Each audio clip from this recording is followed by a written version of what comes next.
Hi ವೀಕ್ಷಕರೇ, ಇವತ್ತು ನನ್ನ ಸೂಪರ್ ಡೂಪರ್ ಆದ ರೆಸಿಪಿ ಗುಜ್ಜಿ ಸುಕ್ಕ. ಅಂದರೆ ಎಳೆತ್ತು ಜಾಕ್ ಫ್ರೂಟ್ ಇರುತ್ತಲ್ಲ ಅದರದ್ದು ಸುಕ್ಕ. ಕಡಲೆ ಹಾಕಿಬಿಟ್ಟು ಮಾಡಿದ್ದು ಡ್ರೈ ಸುಕ್ಕ. ತುಂಬಾ ಟೇಸ್ಟಿಯಾಗಿರುತ್ತೆ. ನೀವು ಕೂಡ ಮನೆಯಲ್ಲೊಮ್ಮೆ ಟ್ರೈ ಮಾಡಿ ಹೇಗೆ ಹೋಗಿದೆ ಅಂತ ನನಗೆ ಕಾಮೆಂಟ್ ಮಾಡಿ ತಿಳಿಸಿ. ವಿಡಿಯೋ ಎಲ್ಲೂ ಸ್ಕಿಪ್ ಮಾಡದೆ ಕಂಪ್ಲೀಟಾಗಿ ನೋಡಿ. ಬನ್ನಿ ನೋಡುವ ಹೇಗೆ ಮಾಡೋದಂತ. ಇಲ್ಲಿ ನಾನು ಗುಜ್ಜಿ ಸುಕ್ಕ ಮಾಡಿದ್ದು ಎಷ್ಟು ಉದ್ರಾಗಿ ಬಂದಿದೆ ಅಂದರೆ ನೋಡಿ, ಸ್ವಲ್ಪ ಕೂಡ ಅದರಲ್ಲಿ ನೀರಿಲ್ಲ, ಅಷ್ಟು ಡ್ರೈ ಆಗಿ ಬಂದಿದೆ. ಕಾಣಿಸ್ತಿದೆ ಅಲ್ಲ. ಮೊದಲಿಗೆ ನಾನಿಲ್ಲಿ ಗುಜ್ಜೆ ಮತ್ತು ಕಡಲೆನ ಟೊಮೊಟೊ ಹಣ್ಣು ಮತ್ತು ಉಪ್ಪು ಹಾಕ್ಕೊಂಡ್ಬಿಟ್ಟು ಬೇಯಿಸ್ಕೊಂಡಿಟ್ಕೊಂಡಿದ್ದೆ ಕುಕ್ಕರಲ್ಲಿ. ಆಲ್ರೆಡಿ ಬೇಯಿಸಿದ್ದೀನಿ. ಇದರ ವಿಡಿಯೋ ಮಾಡಲಿಕ್ಕೆ ನನಗೆ ನೆನಪಾಗಲಿಲ್ಲ, ಕಟ್ ಮಾಡಿದ್ದೆಲ್ಲ. ಸೊ ಇದು ಆಲ್ರೆಡಿ ಬೇಯಿಸ್ಕೊಂಡು ಇಟ್ಕೊಂಡ್ಬಿಟ್ಟಿದ್ದೀನಿ. ನೋಡಿ, ಕಂಪ್ಲೀಟಾಗಿ ಇದು ಬೆಂದಿದೆ. ಜಾಸ್ತಿ ಬೇಯಬಾರ್ದಿದ್ದು, ಇಲ್ಲಾಂದರೆ ನಾವು ಮಿಕ್ಸ್ ಮಾಡುವಾಗ ಎಲ್ಲ ಅದು ಕರಗಿ ಹೋಗಿಬಿಡುತ್ತೆ. ಒಂದೇ ಸಿಟಿ ಸಾಕು, ಆಗ ನಿಮಗೆ ಕರೆಕ್ಟಾಗಿ ಬರುತ್ತೆ. ಮತ್ತು ನಾವು ಮಸಾಲೆ ಹಾಕುವಾಗ ತಿರುಗಿಸುವಾಗ ಎಲ್ಲ ಅದು ಕರೆಕ್ಟಾಗಿರುತ್ತೆ. ಇಲ್ಲಿ ಒಂದು ಬಾಣಲೆಗೆ ಮೊದಲು ನಾನು ಒಂದು ಕುಕ್ಕಿಂಗ್ ಆಯಿಲು ಒಂದು 2-3 ಸ್ಪೂನಷ್ಟು ಆ್ಯಡ್ ಮಾಡಿದ್ದೇನೆ. ಅದಕ್ಕೆ ಸ್ವಲ್ಪ ಸಾಸಿವೆ ಹಾಕ್ಕೊಂಡಿದ್ದೇನೆ. ಅದು ಪಟ ಅಂತ ಸಿಡಿಯುವಾಗ ಬೆಳ್ಳುಳ್ಳಿ. ಗುಜ್ಜಿಗೆ ನಾವು ಎಷ್ಟು ಬೆಳ್ಳುಳ್ಳಿ ಜಾಸ್ತಿ ಹಾಕ್ತೇವೋ ಅಷ್ಟು ಟೇಸ್ಟ್ ಮತ್ತು ಫ್ಲೇವರ್ ಚೆನ್ನಾಗಿ ಬರುತ್ತೆ. ಸೊ ಇಲ್ಲಿ ಜಜ್ಕೊಂಡ್ಬಿಟ್ಟು ಬೆಳ್ಳುಳ್ಳಿ ಹಾಕ್ಕೊಂಡಿದ್ದೇನೆ. ಸ್ವಲ್ಪ ಕರಿಬೇವು. ಅದು ಚೆನ್ನಾಗಿ ಫ್ರೈ ಆಗಬೇಕು, ಅಂದರೆ ಈ ಕಲರ್ ಚೇಂಜ್ ಆಗಬೇಕು ಅದರದ್ದು, ಅಷ್ಟು ಫ್ರೈ ಮಾಡಬೇಕು ಅದನ್ನು.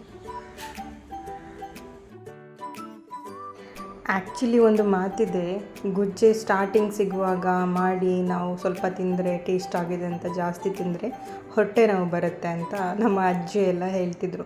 ಸೊ ಹಾಗೆ ಇರುವಾಗ ಹೊಟ್ಟೆ ನೋವು ಅವಾಯ್ಡ್ ಮಾಡೋದಕ್ಕೋಸ್ಕರ, ಅದು ಬರಬಾರ್ದು ಅನ್ನೋ ಕಾರಣಕ್ಕೆ ಬೆಳ್ಳುಳ್ಳಿನ ಗುಜ್ಜೆಗೆ ಜಾಸ್ತಿ ಹಾಕ್ತಾರೆ ಅಂತ ಒಂದು ವಾಡಿಕೆ ಕೂಡ ಇದೆ. ಸೊ ಅದೇನೇ ಇರಲಿ.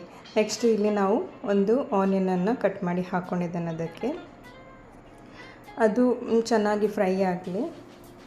ಜಾಸ್ತಿ ಏನು ಇಂಗ್ರೀಡಿಯೆಂಟ್ಸ್ ಇಲ್ಲ ಇದಕ್ಕೆ, ಸ್ವಲ್ಪ ಇಂಗ್ರೀಡಿಯೆಂಟ್ಸು ನೋಡಿ. ಅದು ಫ್ರೈ ಆಗ್ತಾ ಬರ್ತಿದೆ ಈಗ.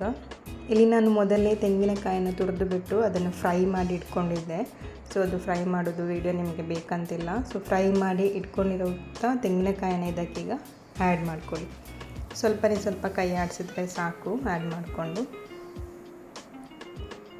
ಅದಾದ ನಂತರ ಇದಕ್ಕೆ ಸ್ವಲ್ಪ ಮಸಾಲೆನ ನಾವು ಆ್ಯಡ್ ಮಾಡುವ. 1/2 tea spoon garam masala, 1 table ಸ್ಪೂನಷ್ಟು ಕೊತ್ತಂಬರಿ ಹುಡಿ ಮತ್ತು ಸ್ವಲ್ಪ ಜೀರಿಗೆ ಹುಡಿ. ಸೊ ಇದು ಡ್ರೈ ಮಸಾಲೆ ಇದಕ್ಕೆ ಹಾಕ್ತಿರೋದು ನಾನು. ಇಲ್ಲಿ ಲಾಸ್ಟಿಗೆ ನಾನು ಮೆಣಸಿನ ಹುಡಿಯ ಬದಲು ನಮಗೆ ಇಲ್ಲಿ ಬಫತ್ ಪುಡಿ ಅಂತ ಸಿಗುತ್ತೆ, ಅದನ್ನು ಆ್ಯಡ್ ಮಾಡಿದ್ದೇನೆ. ಅದರಲ್ಲಿ ಸ್ವಲ್ಪ ಮಸಾಲೆ ಎಕ್ಸ್ಟ್ರಾ ಇರುತ್ತೆ, ಖಾಲಿ ಮೆಣಸಿನ ಹುಡಿ ಇರೋದಿಲ್ಲ. ಸೊ ಹಾಗಾಗಿ ಅದನ್ನಿಲ್ಲಿ ನಾನು 2 ಟೇಬಲ್ ಸ್ಪೂನಷ್ಟು ಯೂಸ್ ಮಾಡಿದ್ದೇನೆ. ಅದು ತುಂಬಾ ಒಳ್ಳೆ ನಿಮಗೆ ಟೇಸ್ಟ್ ಮತ್ತು ಫ್ಲೇವರ್ ಕೊಡುತ್ತೆ. ಎಲ್ಲ ಐಟಮ್ಸು ಅದರಲ್ಲಿ ಇರುತ್ತೆ ಇನ್ಕ್ಲೂಡ್ ಆಗಿ. ಸೊ ಹಾಗಾಗಿ ಅದೊಂದು ಮಸಾಲೆ ಹಾಕಿದರೆ ಸಾಕು. ನೋಡಿ, ಇದಕ್ಕೆ ನೀರೇನು ಬೇಡ, ಅದನ್ನೇ ಡ್ರೈ ಆಗಿ ನೀವು ಸ್ವಲ್ಪ ಫ್ರೈ ಮಾಡ್ಕೊಳ್ಳಿ. ನೋಡಿ, ಈ ಥರ ಚೇಂಜ್ ಆಗುತ್ತೆ. ಅದು ಫ್ರೈ ಆದ ನಂತರ ನಾವೇನು ಬೇಯಿಸಿಟ್ಕೊಂಡಿದ್ವಲ್ಲ ಗುಜ್ಜೆ ಮತ್ತು ಕಡಲೆನ, ಅದನ್ನು ನೀರೆಲ್ಲ ಬಿಟ್ಟು ಅದರಲ್ಲೇ ಖಾಲಿ ಮೇಲ್ಗಡೆ ಇರ್ತಕ್ಕಂಥ ಗುಜ್ಜೆ ಮತ್ತು ಕಡಲೆನ ತೆಗೆದುಬಿಟ್ಟಿದ್ದಕ್ಕೆ ಆ್ಯಡ್ ಮಾಡಿ. ನೀರು ಹಾಕಲಿಕ್ಕೆ ಹೋಗಬೇಡಿ. ಆ ನೀರನ್ನು ಮತ್ತು ನಮಗೆ ಏನಾದರೂ ರಸಮ್ ಏನಾದರೂ ಮಾಡೋದಕ್ಕೆ ಯೂಸ್ ಮಾಡ್ಬೋದು. ಬಟ್ ನೀವಿಲ್ಲಿ ಗುಜ್ಜೆಗೆ ಹಾಕಿದರೆ ನಿಮ್ಮ ಟೇಸ್ಟ್ಫುಲ್ ಗುಜ್ಜೆ ಸುಕ್ಕ ವೇಸ್ಟ್ ಆಗಿಬಿಡುತ್ತೆ. ಇದನ್ನು ಕಂಪ್ಲೀಟಾಗಿ ಒಂದು ಮಿಕ್ಸ್ ಕೊಟ್ಟು ಸ್ವಲ್ಪ ಬೇಯಿಸ್ಕೊಂಡ್ಬಿಟ್ರೆ ನೋಡಿ, ಆಗೋಯ್ತು ಗುಜ್ಜೆ ಸುಕ್ಕ. ವೆರಿ ಟೇಸ್ಟ್ಫುಲ್ ಆ್ಯಂಡ್ ನೋಡಲಿಕ್ಕೂ ಚೆನ್ನಾಗಿದೆ. ಇದಕ್ಕೆ ಬೇರೆ ಪದಾರ್ಥ ಸಾಂಬಾರೇ ಬೇಡ, ಇದರಲ್ಲೇ ನಾವು ಊಟ ಮಾಡ್ಬೋದು. ಸ್ವಲ್ಪ ಮೇಲೆ ಕೊತ್ತಂಬರಿ ಸೊಪ್ಪು ಹಾಕ್ಕೊಂಡ್ರೆ ಆಯಿತು ಲಾಸ್ಟಿಗೆ. ಎಷ್ಟು ಉದ್ರಾಗಿ, ಸ್ವಲ್ಪ ಕೂಡ ನೀರಿಲ್ಲದೆ, ಒಳ್ಳೆ ಟೇಸ್ಟಾಗಿ, ತುಂಬ ಕಮ್ಮಿ ಬಜೆಟಲ್ಲಿ. ಈಗ ಎಲ್ಲದು ಸೀಸನಲ್ಲಿ ನಿಮಗೆ ತುಂಬ ಗುಜ್ಜೆ ಸಿಗುತ್ತೆ, ಇಲ್ಲಾದರೆ ಮಾರ್ಕೆಟಿಂದ ತರಬೇಕು.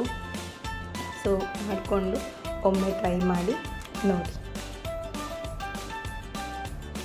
ಸೊ ಇವತ್ತಿನ ನನ್ನ ಈ ವಿಡಿಯೋ ನಿಮಗೆ ಇಷ್ಟ ಆಗಿದ್ದರೆ ಸಬ್ಸ್ಕ್ರೈಬ್ ಮಾಡೋದನ್ನು ಮರಿಬೇಡಿ. ಮುಂದಿನ ಹೊಸ ವಿಡಿಯೋದೊಂದಿಗೆ ಮೀಟ್ ಮಾಡ್ತೇನೆ. ಅಲ್ಲಿ ತನಕ ಟೇಕ್ ಕೇರ್. ಬಾಯ್.